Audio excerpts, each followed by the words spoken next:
World wide top junk food consumer countries की list में India 13th number पे आती है और यूके सेकंड नंबर पे। मगर बैड ईटिंग हैबिट की वजह से इंडिया में हर साल 17 लाख डेथ्स होती है, वहीं यह नंबर यूके में सिर्फ 64,000 है। ऐसा क्यों है? यूके में इंडिया से बहुत ज्यादा जंक फूड कंज्यूम किया जाता है मगर डेथ रेट इंडिया से बहुत कम है।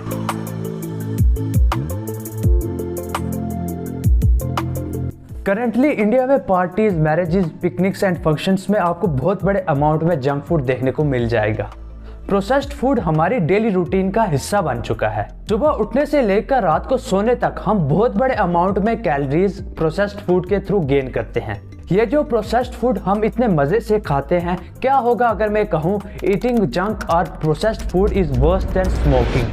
हाँ, आपने सही सुना। यूएसए की institute of health matrix and evolution की स्टडी के मुताबिक वर्ल्ड वाइड खराब ईटिंग हैबिट की वजह से ज़्यादा डेथ्स होती हैं एज कम्पेयर टू टोबैको की वजह से हर साल 8 मिलियन डेथ्स होती हैं, वहीं यह नंबर बैड ईटिंग हैबिट की वजह से 11 मिलियन है। जब बात हेल्थ की आए तो स्मोकिंग को बहुत डेंजरस माना जाता है और इसके बारे में बात की जाती है, मगर जब बात जंक फूड की आए इसके बारे में उतनी बात नहीं की जाती, मगर ये हमारी हेल्थ के लिए बहुत डेंजरस है।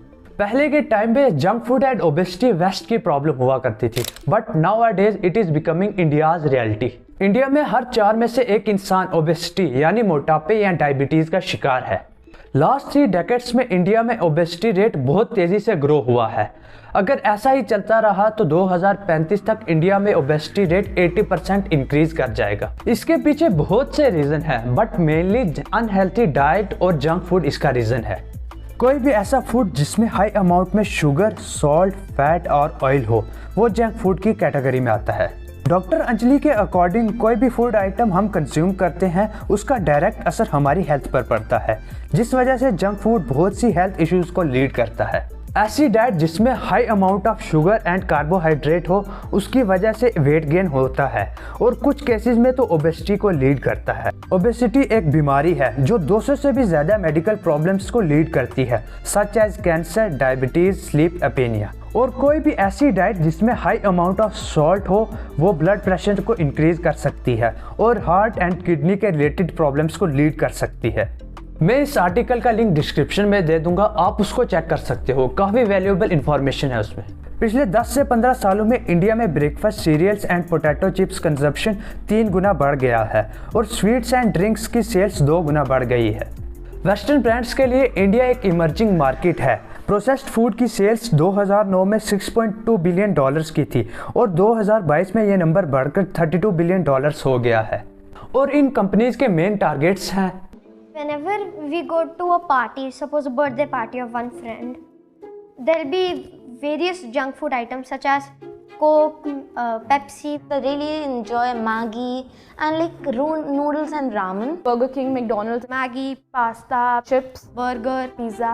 they taste very delicious. ये कंपनीज बहुत ही एग्रेसिव मार्केटिंग स्ट्रेटजीज यूज करती हैं। ये अपने प्रोडक्ट्स को ऐसे मार्केट करते हैं कि उनका प्रोडक्ट बहुत ही हेल्थी और रिच इन न्यूट्रिएंट्स है और बहुत से इंडियंस इसको सच मान लेते हैं। If you see the front of the pack, you will see that they claim that it's like 50% of vitamin D, rich in vitamin C, no added preservatives, and it says very brightly 20% protein. But if you look at the back of the label, you find the 46% of it is sugar. More than 13 grams of sugar, stabilizer, colors and flavors. If you are telling people that it is high in protein, you very well tell it is high in sugar and high in fat also. बहुत सी countries ने इस चीज को समझा और इस पर rules and regulations लगाई हैं। फॉर एग्जांपल चाइल्ड में सुबह के 6 बजे से रात के 10 बजे तक कुछ फूड आइटम्स की एडवर्टीजमेंट पे बैन लगाया हुआ है और इसके साथ ब्रांड्स अपने प्रोडक्ट्स में ऐसी इमेजेस नहीं यूज कर सकते जो बच्चों को टारगेट कर रही हो। और इसी बैन की वजह से वहां पर शुगरी ड्रिंक्स की सेल 24% से ड्रॉप हुई है।